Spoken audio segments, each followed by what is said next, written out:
গ্রামের অনেক ছেলেপেলেরা ফুটবল খেলছে মাঠে উড়াধুরা। তারপর রাহিম স্কুল থেকে আসার সময় হঠাৎ তার পায়ের কাছে আসলো একটি কুকুর।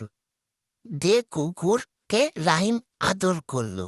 তখন রাহিম একটি রুটি বের করে কুকুরকে দিল এবং কুকুর দৌড় শুরু করলো এবং রাহিমও তার পিছে দৌড় শুরু করলো এবং আরেকটি রুটি বের করে আবার রহিমের সাথে তিনি তার বাসায় নিয়ে গেল।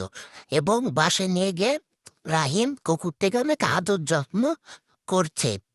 রহিমের মা কুকুরটিকে দেখে অনেক অবাক হয়ে যায় এবং রহিম ও তার বন্ধু কুকুরটিকে নিয়ে খেলতে যায় এবং তার বন্ধু টমে আর একটু পরে চলে গেল। তখন রহিম আর কুকুর দৌড়াতে দৌড়াতে জঙ্গলের দিকে যেতে লাগলো।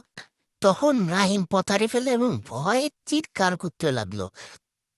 ঠিক তখনই টমি বুঝতে পেরে ছুটে গেল গ্রামের দিকে এবং গ্রামের মানুষজনকে ডাকলো এবং তারা ছুটে গেল।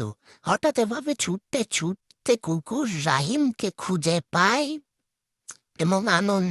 এবং তার সেই আনন্দ হয়। তখন রাহিম কুকুরকে জড়িয়ে ধরে এবং খুব আদর যত্ন করে। তখন রহিম বুঝতে পারে কুকুর তার অনেক ভালো বন্ধু।